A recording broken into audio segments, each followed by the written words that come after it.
Am I the a-hole for telling my sister she has to raise her own baby? My 19-year-old college-age sister went to a party over New Year's Eve and got pregnant by a one-night stand. She doesn't know who he is, and for some reason she first thought that my parents would watch her baby while she finished college. My mom is often sick with Lyme disease, so they said no.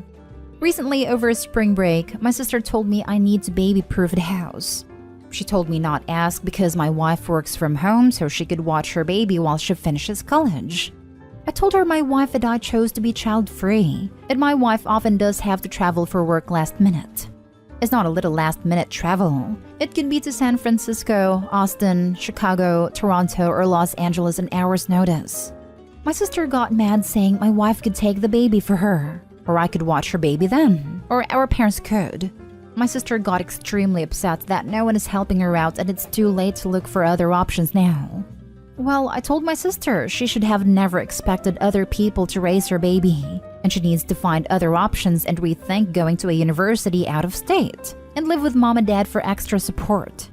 My sister said everyone is trying to crush her dreams, and maybe she should give her baby up for adoption. I told her maybe that's not such a bad idea, and it might be what is best for her and the baby. She now thinks I'm the worst brother in the world, but my wife and I decided to not have children, so we shouldn't be forced to raise my sister's baby. Now for the top comments. Not stay home. Your sister made a very adult decision to have a one-night stand and now has to live with the consequences. She either chooses to sacrifice for her baby or chooses to give the baby up. It doesn't sound like she's ready to be a mom, in my opinion. She also made a very non-adult decision to never use protection at any point, including the day after pill. Not stay home. It is her baby, so it is her responsibility. The thing about adopting the child out is an attempt at blackmailing you. Don't fall for it, even if she is serious about it. With a mom that irresponsible, the kid would be better off if she sucked it up and allowed a child to be adopted by someone with the time and resources to raise a baby. As for Opie, not his circus, not his monkeys. Not stay home. Your sister is 19 years old and had a fantasy in her head that having a baby would not change her life because everyone would help while she went out of state for school. Well, she's going to be a mother, and it's time for her to accept the reality that her fantasy of finishing school while her family cared for and raised her infant was just a fantasy. It's like she doesn't understand the consequences of having intercourse. Too many people are way too chill with it to the point unwanted children are thrown around all the time. Yeah, I get it. Be more positive about it, but that should come with the responsibilities. Next story. Am I the a-hole for calling my stepchildren my kids and upsetting my wife? I married my wife last year, after 4 years of dating, and we mixed our families. Her two boys, Dylan and Tyler, 16 and 11 now, and my girl Sam, 18 now. Our children accommodated to the idea of living together pretty well. Dylan and Ty's father and my wife got divorced when Tyler was born, and they agreed he would only have visitation rights. Around 2 or 3 years ago, Tyler called me dad while we were having dinner, and that night my wife asked me to correct her children when they call me dad, out of respect for their actual father. I found it weird, but I agreed to because in the end they're her children, although I never ended up doing it. This week, Dylan had a football match and Tyler a piano lesson, which my wife usually picks them up after. This time, both she and I didn't have to work, so I suggested picking them up together. Dylan practically jumped to our car and then we all went to pick up Tyler. And since I was there, I decided to meet his piano teacher too. When she met my wife, Dylan, and me, she greeted us and asked me if I was the kid's dad. I sincerely forgot about that promise I made years ago and said I indeed was their father. My wife almost instantly corrected me with stepfather, and then Dylan said out loud, "Mom?" The return home was awkward, and when we arrived, she called me out for breaking the promise we had by saying I'm the kid's dad. To make it worse, this morning I noticed the kids are acting distant towards their mother, and they deliberately are calling me dad whenever she's around. I feel guilty because it's the first time there has been such tension between them and it's my fault. Am I the a-hole for calling them my kids? Your wife is working toward an estranged relationship with her boys. We can parent as much as we want, but we will never control our kids' feelings. She has assigned herself way too much power and her kids too little autonomy. We We aren't talking about 6-year-olds. You didn't do anything other than step up to the place that another man abandoned. Not stay home. The whole goal of step-parenting is to have this kind of relationship. How can Opie's wife be so mad about something so many people would dream of having? Not stay home. She's upset because you are a father to her kids and love them and they love you back? I could understand their dad being upset, but not her. And honestly, not even him. If he has visitation, you live with them. He doesn't even visit them, so I actually would get mad if he protested. Haha. Not stay home. I would understand if he was still in the picture, but I don't understand why your wife would want them to call you stepdad out of respect for an absent father. He's done nothing to earn it, and nothing to earn the title of dad. On the other hand, clearly you have. Not stay home. If the kids think of you as dad, then you are dad. Dad is not limited to biological father. Why can't the kids have 2 dads? Also, it should be seen as the highest of compliments. Opie's wife should be thankful that her sons see and feel that way about their stepfather. It definitely isn't always the case. I know, right? You read/hear so many stories of dysfunctional blended families. It's so heartwarming they're calling Opie dad by their own choice. A weird reaction by the mom. Perhaps unresolved emotions around a boy's bio dad abandoning them? This is one case that counseling might make a positive difference. The whole family or just Opie and his wife. Suggesting it for only his wife probably wouldn't go over well. Lol. Good luck, Opie. Next story is titled, Am I the a-hole for threatening my sister-in-law to kick her out over an argument? Little backstory before going to the main thing. I, 27 male, have a brother, 31 male, who has a wife, 29, and son, 7. Our parents were divorced, so after their passing, I inherited everything from my mother and also half from father, but my brother also inherited the remaining half from my father. Shortly after inheriting my mother's house, I was quickly approached by one guy who wanted to buy the house. He already made an offer to my mother but she didn't want to sell because she was living there and didn't want to leave. It's a 4-story house. That is a huge AF. Still had some rooms unfinished and I didn't really want to live there. So I cashed out and bought a studio apartment in the city where I was working. My brother was renting a place in the very same city. Forward to the recent times, my brother was an engineer and had a solid job, until the beginning of 2020 where he got fired. Since then, he still hasn't found a job in his field. He started eating through his savings and asked me if I wanted to buy his half of the house/property. Dad's house is smaller but way nicer. Those last years of his life, he invested lots of money into the house and made a pool outside. I wanted to buy it off from him even before he offered it and planned to pay more than what he asked me. So I obviously accepted since it was a great deal and I somewhat helped him. Summer 2021.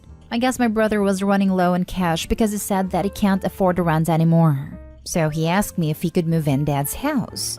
I wasn't using it that much, so I let him move in. 2022. I've been staying at Dad's house for the past month or so because I have some people working on demolishing some old buildings on the property. I get up early every day so I can be with the workers. I noticed that my nephew never has a breakfast before going to school, and also his parents never pack him anything. I asked him if he eats anything at school, and he said that he eats an empty croissant that he gets from the shop. Felt bad, so I started making him a breakfast and packing him a sandwich for school, along with some snacks and a drink. I've been doing it for the past 2 weeks. Yesterday, his mother saw him eating what I packed for him, and she said, "This explains why nephew wasn't hungry after school," and left the kitchen after giving me this weird look. After nephew left, she came back and lashed out at me, saying that he'll get fat, that I shouldn't give him junk food, that I made her bad in her son's eyes, and that I don't have her permission to do it. I told her that she's neglecting him, and that I will only stop it once she starts doing it. She then screamed at me, called me names, and told me to go back to my crap hole in my city. At this point, I was fuming, so I threatened her that I will kick them all out if she doesn't get her act together. Neighbor asked what was all this screaming about, and after I told him, he said that I'm not a parent and that I should stay out of it. Not stay home. You certainly should not stay out of it. I would speak to brother about it. A child should have 3 meals a day at least. Sister-in-law has probably only noticed because he is not starving by the evening meal. Speak to brother. If they don't change, call CPS. CPS will visit and educate them. If they still refuse, they will act in the best interest of the child. Opie mentions in later comments that the child is only in school until noon. So the croissant is just for breakfast and he and his brother were raised the same way, and that it is normal in their culture. Granted, one croissant isn't enough for the kid and he needs to eat lunch before mom is home at 2. But it's not like America where the school has a lunchtime. I never said that it was normal. Pretty sure I was the only one in class eating an empty bun. English is not my first language. I don't know the word for it, but it was something similar to a hot dog bun/croissant. I don't think that we were poor back then. Everyone was working, and at the time both grandparents were alive and working as well. So I guess my parents were cheap and didn't care. That must be where your brother gets the idea that this is okay. But you didn't overstep. You fed their child, and from the way it's worded, I don't think you even complained to them about the cost/time of it. They should have been thankful. Why is she neglecting her child? Does sister-in-law have a job? Do they pay rent? You have every right to kick them out, but I'm wondering who will hurt most. Sounds like your nephew will be worse off. Not stay home, but think about your next move carefully. She does. They don't pay rent, only bills. They're living rent-free in your house? What does your brother do all day? Because it's clearly not making his son breakfast for dinner. I wanted to write it, but I was over the character limit. My brother works in construction now as a laborer for his friend. He gets up around 5 a.m. But once he is back, he eats, takes a shower, and goes straight to bed. Last story is titled, Am I the a-hole for telling my sister that her husband should be ashamed of himself? My sister's husband is always the one to always lecture everyone around him about manners and proper behavior, but he never does those things himself. He is very pretentious, and while my sister knows it, she enables him. Our mother, who's a 62-year-old woman, is working 12-hour shifts every day and comes home tired every afternoon. She works 5 in the morning till 5 in the afternoon and only has 1 day off. My sister gave birth to her baby 2 months ago and she's on maternity leave right now.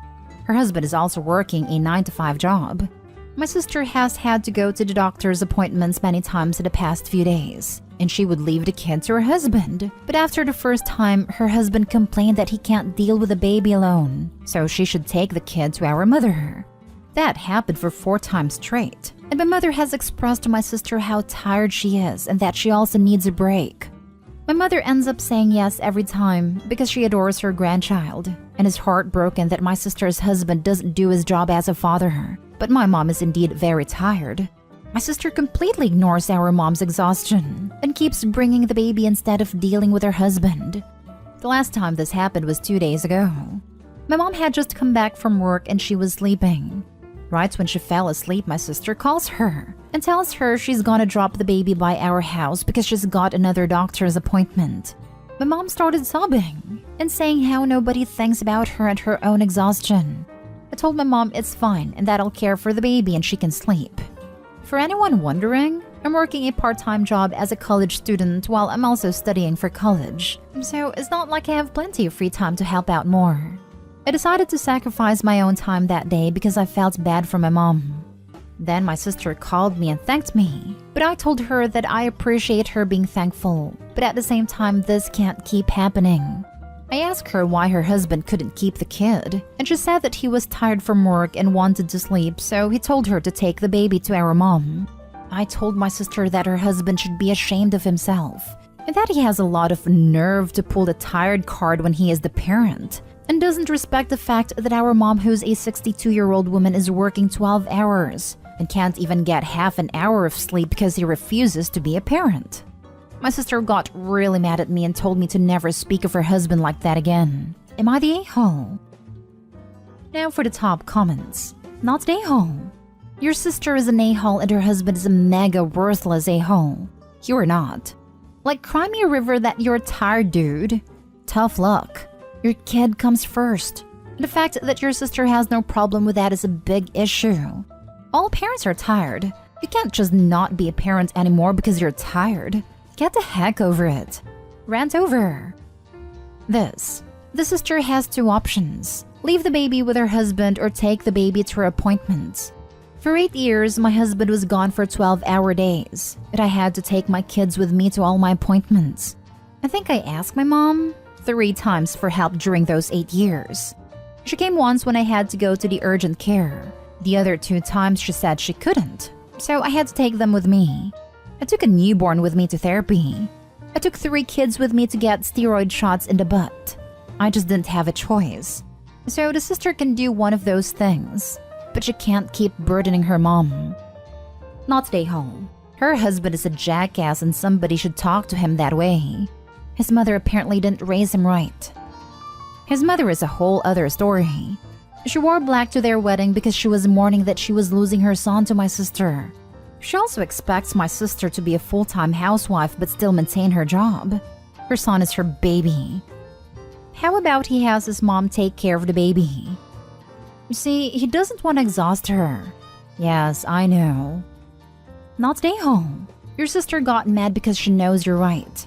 She's likely in denial that she just had a baby with someone who is showing little to no interest in actually parenting. And realizing that other people are noticing this as well makes it harder to maintain that denial.